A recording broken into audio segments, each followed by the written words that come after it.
Hallelujah. Hallelujah. As they would say, what's his name? That guy who does justice. Like, oh my God, I'm in a cold sweat. Luckily, Jillian is a very patient person. And so we made it. We are now live on the air. This is unbelievable. I hope everybody can hear me. Yes. Okay. Let me welcome my guest. Let me get her on here because she's been patiently waiting, and I want her to be able to come in here and talk to you too. So, Jillian, hi. Thank you so much for having me. Oh my God, this is just unbelievable. It's like, I guess with the first of anything, there's always a little bit of a learning curve. And so you were the unfortunate victim of it. No worries. No big deal. So you ladies out there waiting patiently, thank you very much. This is our guest. This is Jillian Aurora, and she is here to talk about the the social trend that women must believing that women must be married and women have to have kids, and if you don't, there's something wrong with you. And that's what a lot of you express, that you feel bad because you don't want those things, and people try to guilt trip you into it. And this lady here is going to give you some strong support in your argument. So let's go, Jillian. Take a few minutes. Introduce yourself. Let them know who you are and how you came to be here. All right, perfect. Yeah, so I live in Boise, Idaho. I grew up here, but I've kind of been all over the place. I went to school in Lynchburg, Virginia. I actually have a very religious background and grew up with lots and lots of social norms being rammed down my throat. And I really embodied those and took those on. So my life has kind of been a shedding of those beliefs and shedding of those roles, and really getting more comfortable taking on my own beliefs and my own, being comfortable taking on my own desires and not being ashamed of that. I am divorced and I have no children, and I don't intend on having any children. My background is in social work. I am a coach. I coach relationships and self-worth. And really, what I love to do is help people find that inner boss inside and to allow that inner boss to be the boss instead of everybody else around them. Oh, what a wonderful goal. Tell me, like, how long were you married, and how, at what point did you realize, hey, this is not for me? Well, I was married for 6 years, and it was tumultuous. I had some really great moments and some not so great moments. And so, I certainly don't want to just throw him under the bus and say he was a horrible person, because he wasn't. He had his good qualities and his bad. But unfortunately, he struggled with alcoholism and addiction. And at a certain point, I just decided that there was no way for me to continue taking care of me and my life while basically lugging around that weight. Understandable, very understandable. Well, let's talk about some of the messages that you got growing up. If you did, I mean, I'm kind of making an assumption here that you were on the track to get married. This was an expected behavior, in life change for you to be married and to have children. And what were those messages that you got? Well, if any of your listeners grew up if they were a teenager in the 90s, then they probably remember Joshua Harris and I Kissed Dating Goodbye, which to me, that was the purity movement, right? The abstinence movement. So I got really an earful of all of that. I got an earful of, your worth is really in being a good woman and being able to be a good wife and get a good man, like catch a good man.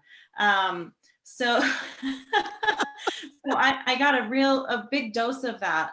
All growing up through my teen years. I was actually homeschooled, so I was pretty isolated, and that was the only message or only option I got.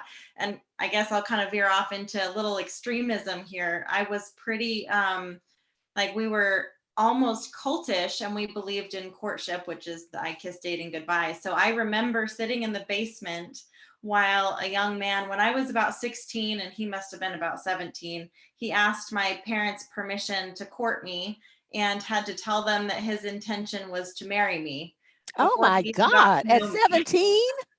me. Yes. Yeah. It was pretty crazy. That's a bit much. It At was a bit 17, what was I thinking about at 17? Nothing like that. Nothing along those lines. Just, oh my God. Let's see if we got any questions for you in the I have more, but I'm just seeing if they have one for you Sure. or not. Sure. If you guys, anybody have a question for Jillian? Okay, it's 29, turning 30 this year, single, celibate, and child-free, kind of planning on staying asexual forever. Is that something that you hear a lot from women? So here's my perspective on that. I can only share my experience. I do believe some people are asexual, and there's nothing wrong with that. There's nothing wrong with any type of sexuality. Whatever you feel lights you up the most, you do that. And you do that like as much as you want to do that. But me, part of my story is there was so much shame wrapped up around sexuality. And the whole abstinence movement really told me that my worth as a human being was tied up in not having sex and in only ever having sex with one person. And that really suppressed my sexuality, made me very scared of myself for a long time. And so for me in particular, it was in shedding all of those beliefs, but shedding that shame. I had so much shame around my sexuality. And so maybe I would question your listener, get curious. Is it that you are just like you really feel most comfortable as an asexual, or is it because of the conditioning around you that has made you just really uncomfortable with your sexuality?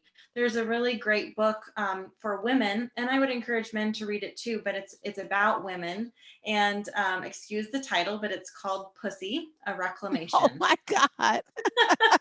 And it's a phenomenal book that really helps you take back that sexuality and not make it such a bad thing. Yeah, there's a lot. I know you've heard the statistics that, a large percentage of my audience is African American. And statistically, Black women are the most religious demographic in the United States.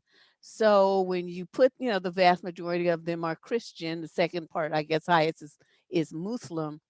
Okay. There is a lot of teaching about, a woman's value being in her purity, and a lot of shame goes along with that, a lot of name calling, and all kinds of things go along with that.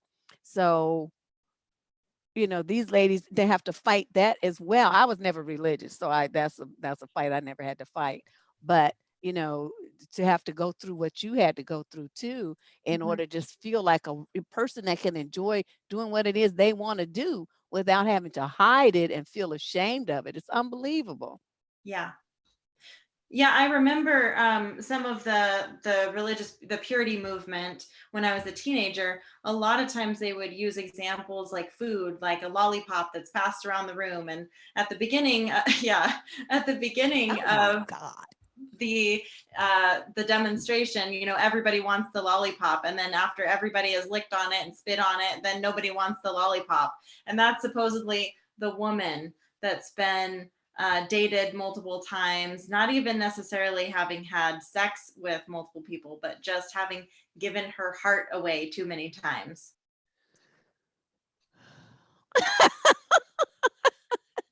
It's Okay. real. It actually happened. Unbelievable. Well, what is your take on, I've been reading in online that like worldwide, women, even in traditional countries like in Asia, like Korea and Japan, are turning away from marriage. They don't want no parts of it. They don't want to be married. They're not trying to think about marriage. They don't want any children, to the point where in Japan, they're like trying to entice people to have children because they're afraid in, another 100 years, there won't be any Japanese people.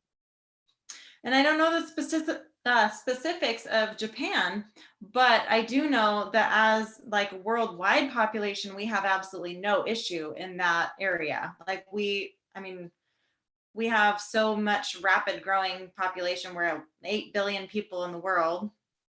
Um, so we really don't have any issue with human growth. I think the biggest issue that people see with population rising is they want capitalism to continue. So that's a big reason why they want like more human beings, because it creates more customers. Right. So that's a big piece of the population issue. But really, if you look at just numbers, we don't have any issue with increasing our population. And in fact, we have a finite planet. Our planet isn't getting any bigger. So in my mind, even if you make the argument that we aren't overpopulated, well, at some point we need to think about that, because our planet isn't growing, but we are growing exponentially. So that whole idea that, oh my gosh, you're not going to have children and you're going to ruin us all, it's really bogus. There's Yeah, that's nothing. not going to happen. Well, tell me then, someone put in the chat room something about their neighbor. She says, my neighbor, a housewife with 2 children and a husband, said she got a dog for companionship. And I said to myself, isn't that what your husband is for? And so she's she's like, what? So what do you have to say about that? I know a lot of women say they feel lonely, in their marriages. They're not really emotionally connected to their husband at all. Yeah, and that's a big issue. In fact, I work with a ton of women that experience that problem. And so I work with a lot of women to either reconnect their intimacy or get rid of their partner. Honestly, I think, it's okay for relationships to be seasons. It's okay for to come to the point that we say we're not a good fit. Not only are we not a good fit, but we hold each other back, or we take something away from each other. If a relationship has become stagnant and is just a deterrent for each other, I believe that relationships are supposed to be, when they're lit up and they're healthy, they're supposed to be empowering each individual to be their best on this planet for their calling. We're here for a purpose, right? We each have a calling. So our partners should be actually empowering us to do better in that calling, versus being a distraction or somebody that's really adding some heaviness to our energy. So I think that's important to be aware of. So if you're getting a dog because you feel like you're not getting enough from your partner, that might be a red flag to look at. However, I have a dog and 2 cats and I have a boyfriend. So, I don't think there's anything wrong with having friends and animals and a very vibrant group of people in your corner, and you're going to get companionship and support from every area. It's not limited to one person. So when you look at the women who you've come across that are married Yeah. versus the women who you've come across who are single, which demographic is the happiest? Well, it's interesting. So I actually am a practicing family law mediator as well. So I see a lot of divorces. And so there's a definite ebb and flow that happens. I don't know that I could categorize and make that generalization that all married women are happy and all single women are not, or vice versa. It's not quite like that. It's really what you make of the experience. So I've met some very happy married women. Again, this really is key, going back to, is your relationship functioning the way that it should, or has it become internally focused, where the relationship has become the priority? In the relationships that I've seen where the relationship has become the priority instead of each person's individual calling, I see that a lot more misery happens, because then you start thinking, well, this person, my partner, should be doing more for me. They should be there's a lot more expectations, and there's a lot more cultural norms coming into play. Singleness for women, the statistics show that once they've been divorced, they're actually much happier. Between 60 to 80% of all of the divorces filed are filed by women, which is very telling to me that women are the ones that are most unhappy in their marriages, that they're finally willing to let go of the relationship. And the statistics show that the women are much happier once they do make that jump, generally. again, that can't be the whole population, but generally. You know, one of the things that we run into a lot online is men who are just livid, and usually hate that word bitter, but that's all it in this case it applies. They are so angry that women, when they got married and got a divorce, that the women got half and, took off with the kids and all of this. They feel like marriage is more of a benefit to women than it is to men. And I'm looking at all the work women do, all the changes women go through, all the emotional labor women give that they get no credit for, all the physical labor that women do in a marriage that they get no credit for. And I'm trying to figure out how that 52 cents that you had to give her at the end of that disaster is any kind of positive contribution for the work that she put in. Yeah, that is so true. So, yeah, unfortunately, what I see, there's two dynamics that I generally need to balance in the room when I'm doing a mediation. One is the perception of the mom who comes into the room and says, "You haven't spent any time with the kids. I've developed the relationships, so I'm taking the kids." And the guy generally comes into the room and says, "I made all the money. It's my money. You can't have any." And so, really, it's a balancing of both of these things and saying, well, the roles are going to change now. You've shared these roles, right? You brought what you had to the table and you complemented each other. And now we're going to split both of those evenly. So, it's just equalizing the dynamics. It's saying you're going to have to give up some time with the kids and you're going to have to give up some of your money because you guys were sharing. Now, what is really interesting is statistics really show that the father, I mean, we all know that there's a lot of fathers who don't end up being responsible for their children. They don't end up really wanting that time with their kids. They end up really wanting to not pay child support.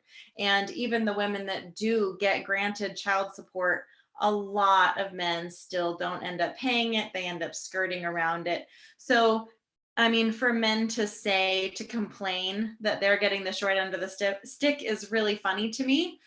You can read all sorts of literature on even domestic violence, because that's at play a lot in mediations or divorces. Yeah, I think it's really silly to say that men are getting the short end of the stick. It's just simply not true. I agree. I just wanted, since you're actually there in the trenches, on a professional level, I thought it would be interesting to pose that question and, get your take on it from your personal experiences. One of the members in the chat room says what she saw around her is celebrated couplehood and denigrated singlehood, especially with women. She had to learn to listen to and honor her own voice. And that's very true because, people promote this whole thing about being a couple to the point where there's well, you don't have nobody yet. See that you do this and that, and you don't do this and that. That's why you can't get and keep a man. And and they have these raggedy guys that just beat them and cheat on them and just don't hold their end of the bargain. They don't do anything, but yet they feel like they are superior to the single woman. Absolutely not. that's a lot of bull crap. Yeah, I think that people can live very happy, lit up lives as a single woman, as a single man. It doesn't matter you're a man or a woman. Like our purpose in life is not to be here married. That's not our purpose. Our purpose, our calling is whatever our individual intuition is telling us to do. You're here to teach something, to master something, to learn something. We each have a calling. And so I think the dynamic gets to change. This whole belief system gets to change and level up. Because yeah, partnerships are beautiful. They are, but they aren't the goal. They aren't the mission. They're just a nice add-on if they happen, right? So yeah, there's no rush to find a person. If you're comfortable and you're happy by yourself, like own that. Just own that space, because that's what's important. The important thing is that you're happy with you. A man isn't not going to make you happy. Even if you find the most perfect man, he's not going to make you happy. It's not his job to make you happy. It's your job to make you happy. And so It's when you what I call what you that, we have a similar belief in that. I call that a man being the frosting on your cake. You're the cake, and the cake better be good and tasty and fluffy and all those wonderful things all by itself. And then hell you yeah, add the frosting to it if you so choose to. hell yeah. Yes. So yeah, I just was explaining that to them the other day. So it's interesting. I That's see right. you, Jillian. I see you. I got you, girl. I'm trying to tell you. Now, this one young lady says, I hear that from my friends that have been married, all of them multiple times. I feel like if my first marriage doesn't work, I wouldn't get married again. Any thoughts on that? What's the goal of getting married over and over? I don't. Yeah. I do have some issues, a couple of issues with marriage. Having done it once, I learned some things, thankfully. One thing about marriage I don't really agree with legally is that you're liable for somebody else's financial choices. And I actually see that being quite harmful, especially to women. I've done a lot of study now in domestic violence, and that's the number one reason that women don't leave, is because they're financially incapable of leaving, because somebody else is governing their finances, and because they really think that if they were to try to get their 50%, or they were to try to leave, that they don't have the resources. So I think that that's huge. Finances, like that legal binding of the finances is really rough.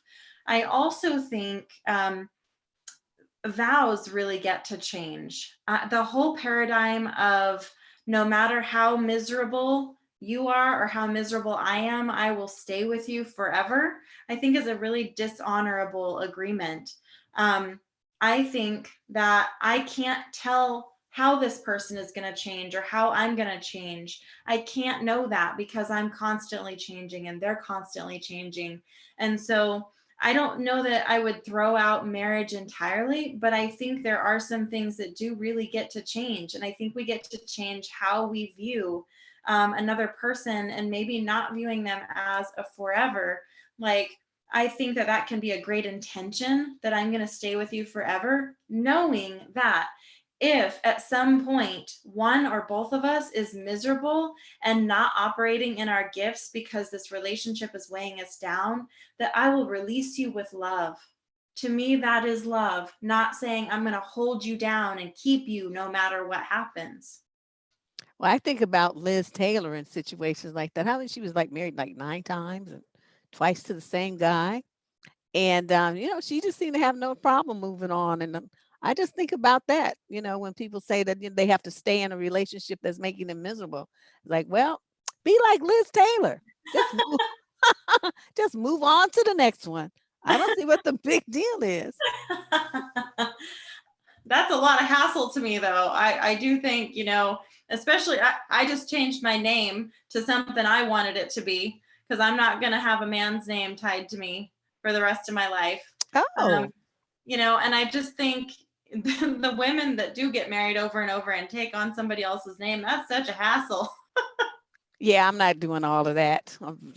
We're not doing all of that. But I just thought it was interesting.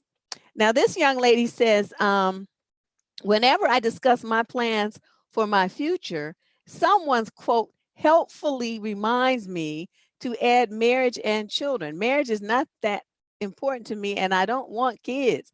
I will no longer pretend to want them. So she's drawn a line in the sand. That's beautiful. How hard is it for women these days to really to do that? I mean, there seems to be a lot of fear associated with it. Like, they wanted this topic. This was one that was suggested by several different people, but they were looking for tools on how to have, feel good about their choice and stand strong in it and not let other people intimidate or guilt trip them. So do you have any tips for how they can do that? Absolutely. Yes. I love this. So, this is like any decision you make in your life that's against the norm, right? Like, I love that women are coming into this space where they're making these decisions, because this is telling me that women are willing to let their inner boss be the boss, right? Because nobody else is living your life. So if somebody else is telling you should have kids, like, they can have kids. Like, it's that's their life. They don't have any right to tell you what you need to do with your life. So I don't know how we ever got this idea that somebody else had, that it was their business to say what you should or shouldn't do. And it doesn't even matter if it's marriage or kids or what job you should have or where you should live or what type of space you live in. Like, it doesn't matter. It's none of their business. So I think we get to have boundaries here. We get to also stand up for ourselves. We get to say, it's not appropriate for you to be sharing your opinion about my life.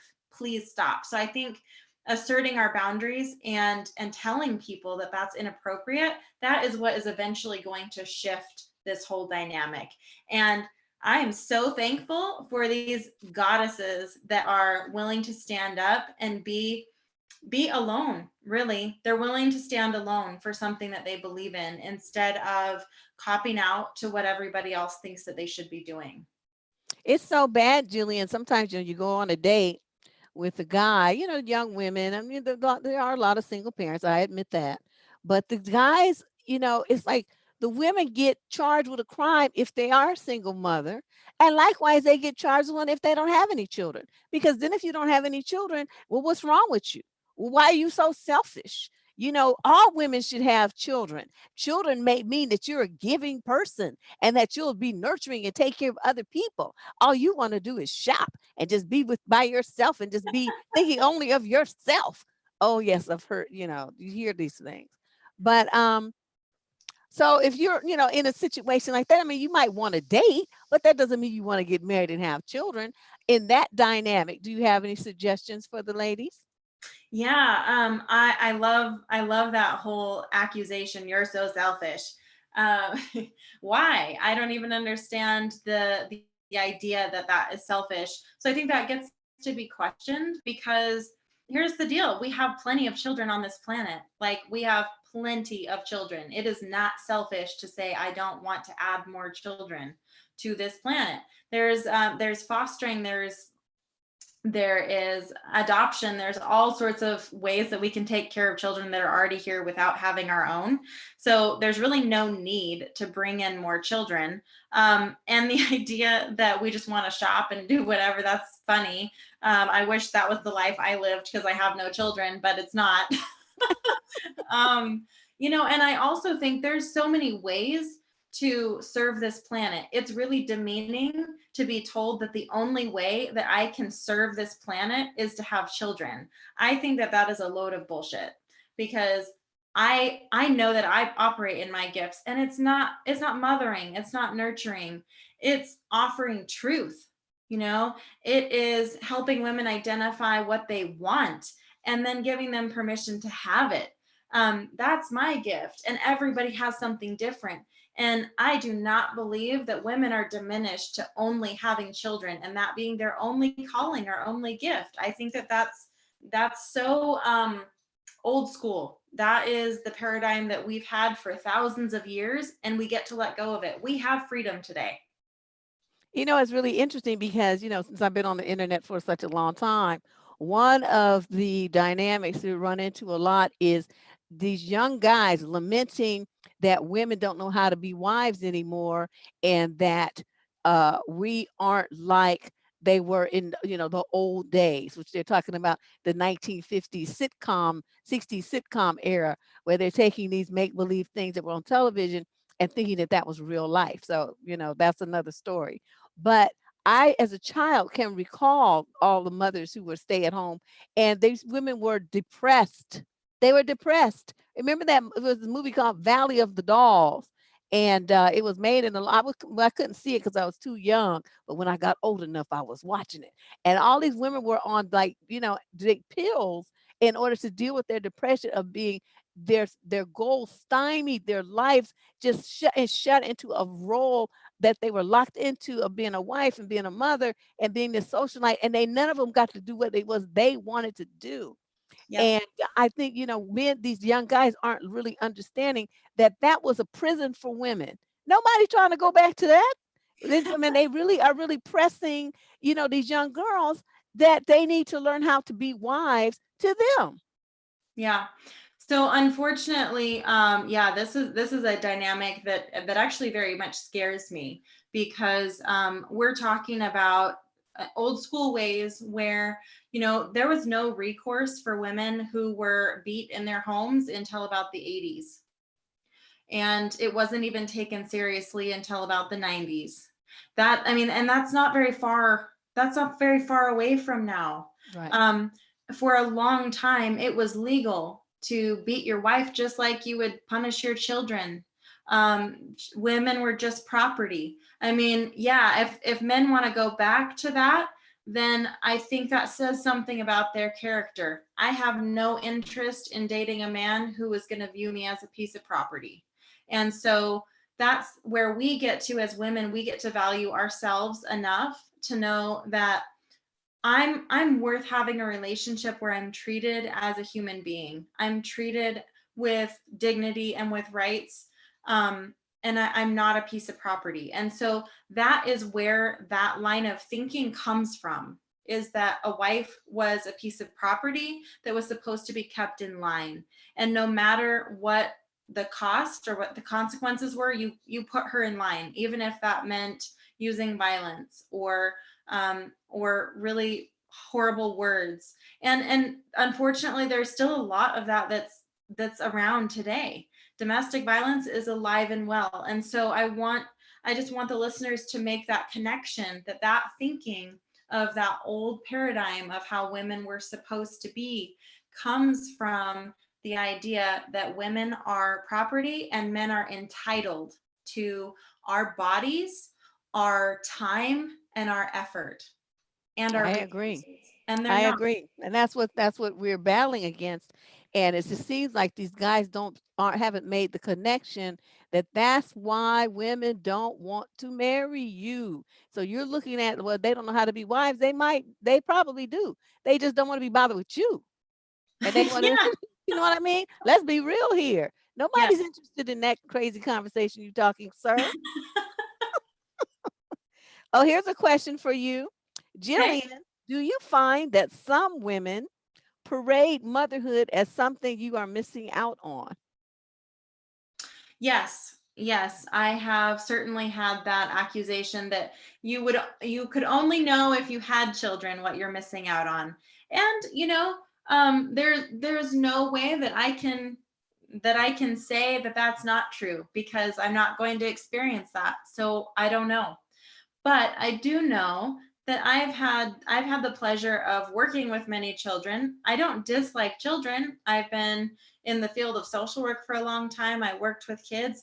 I like to say that I've mothered uh, I've mothered hundreds of children. They're just not my own, and I've only had them for a season. So again, like, this really goes back to what your heart wants. There's nothing wrong with motherhood, and there's nothing wrong with saying that it's not for you, and there's nothing wrong with saying that you want to have motherhood in a totally out of the box kind of way. I think a lot of times, it's better to be like that auntie, the fun auntie, the one that rolls in and snatches up the kids for the afternoon and takes them to the amusement park or whatever and loads them up with sugar and gives them Yeah. everything they want and cavities galore, sugar rush for days, and then takes them back home. Yeah, absolutely. If that's what lights you up, do that. Um, we have so many women in this world. I think it's absolutely ridiculous to think that we all need to be the same and we all need to be this cookie cutter version of each other. If one woman is really into motherhood, do that. But if one woman wants to be an aunt, there's nothing wrong with saying, yes, do that. Do what lights you up. Always do what lights you up. I like that part. Let's see what else we got. Samantha says, well, pregnancy and kids ain't no joke. You don't do that with just anybody. I think a lot of women take it too lightly. Mm, Um, popping out kids. I'm good. I think she has a point because I think a lot of women, having been programmed to think this is the path they need to be on, don't really think about the consequences to their lives, the impact on their finances, the impact on their ability to achieve the goals and things that they want to achieve. They don't really give that much thought until it's too late.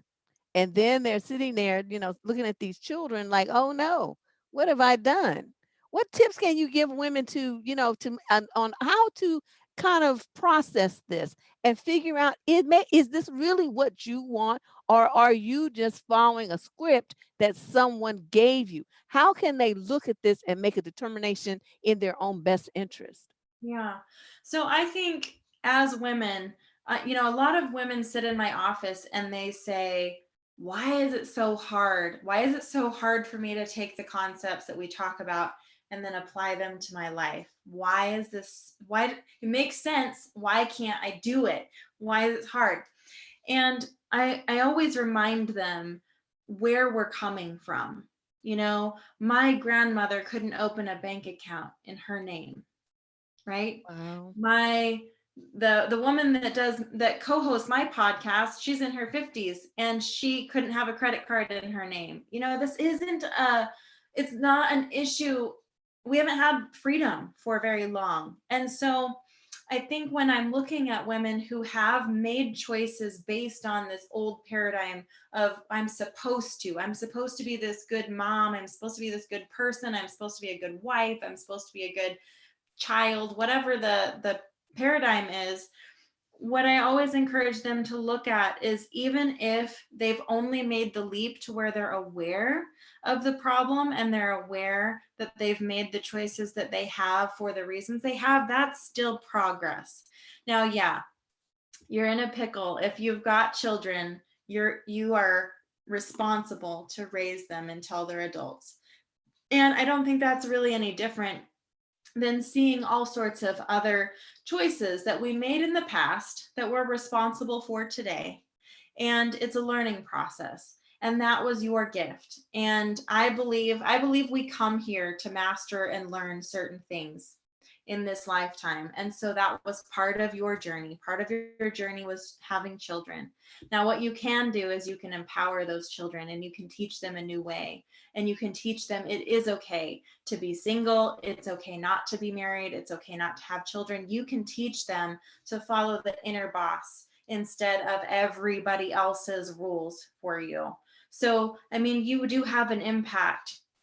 You can't change those choices, but you can change so much moving forward. You have a massive impact on those children and still in the world yourself as well. I hate those parents who say to their daughters, so when are you going to give me a grandchild? Yeah. It's like, hello, my womb is not for rent by you. If you want to have a kid in the house running around making noise and stuff, go adopt one. Yep. That's not my job, sir, ma'am, all of you. That's not my job. Well, let's talk about this being single thing. I wanted to get your take since you've been married and you've been single. And there's different levels of singleness, because there's like, single where you just don't want to be bothered with nobody. And then there's single where you have somebody like you have a boyfriend, so you're not married, but you're not 100% single. And then there's single where people are like, well, they're not really having a boyfriend, but they're just kind of dating around, dating around.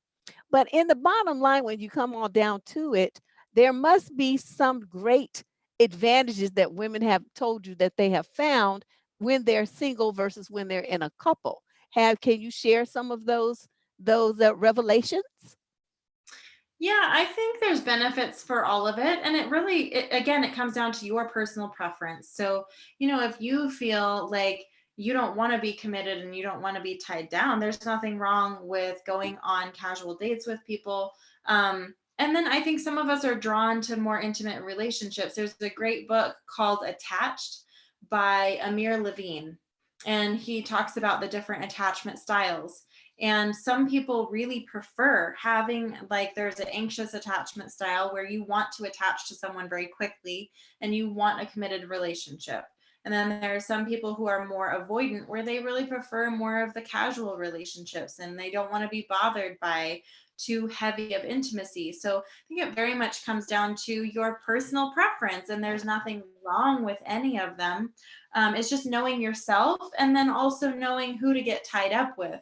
I think that can really pose an issue for women, is if they themselves maybe want a very intimate relationship, and then they hook up with somebody who's an avoidant and doesn't want a relationship, and they chase them around forever, or vice versa. They don't really want a commitment, but they keep attracting men who want a commitment. So I think you have to determine what your priorities are. For some of us, we really are invested in having a career path that we're really, like, our goal is not really relational. Maybe it's maybe we really want to climb the ladder at work. Maybe we really want to make an impact in the world.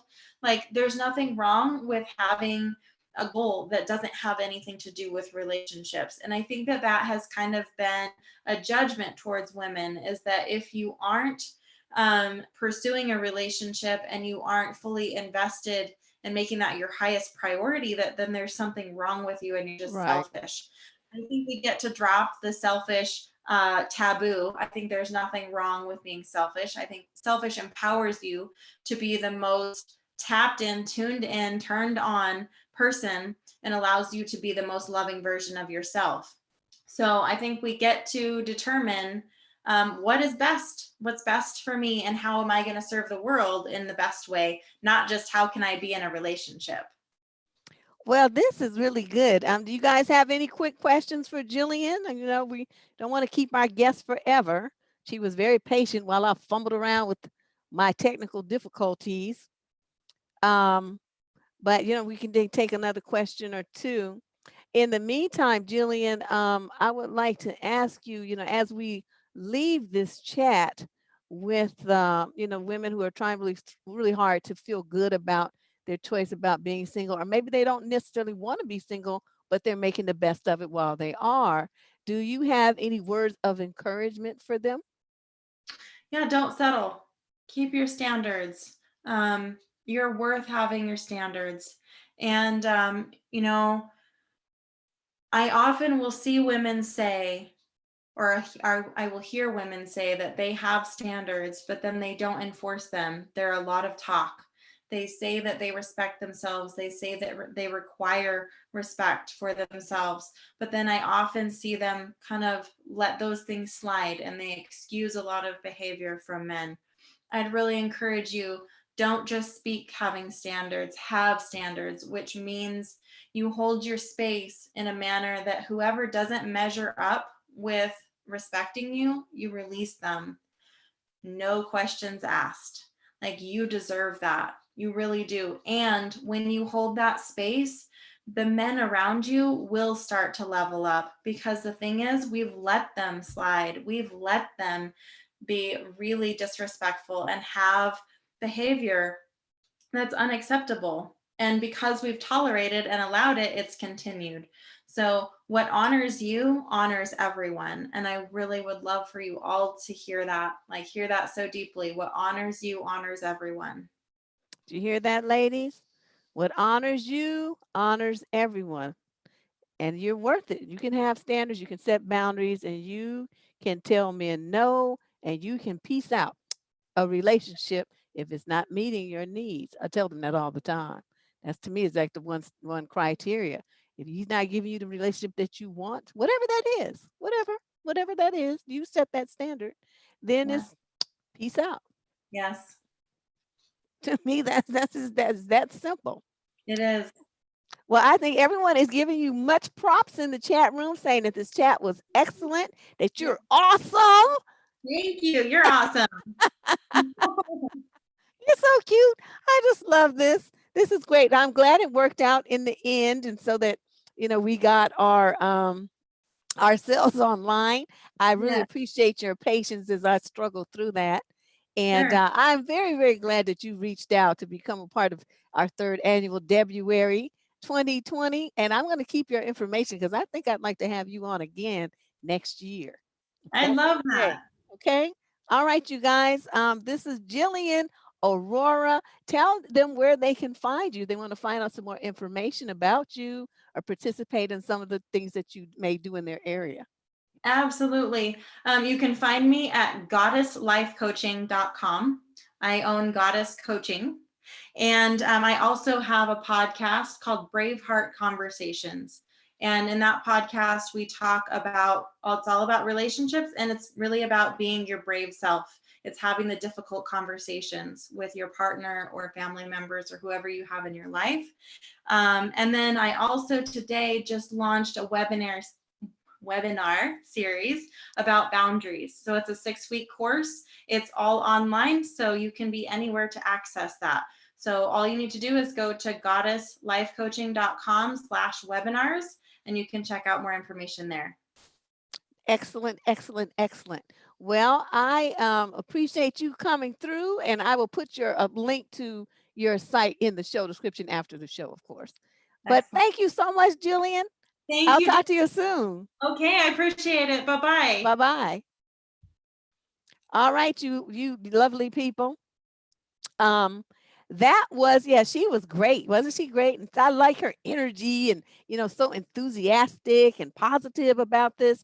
It's a tough fight for you. I can feel the pain and the confusion in the communication that I have with you. And I can see how, you guys are battling your families, you're battling your friends, people trying to make you feel worthless and wrong for wanting to be single and not in a relationship. And those of you who do want to be in a relationship and you're single, not necessarily by choice, but it's still the way that you are, you're struggling to accept that and find something positive about it. And I hope that you got some benefit from this discussion. Yeah, I thought it was very beautiful, very positive, and it explains a lot of things that, the questions that you've been having over the past few months.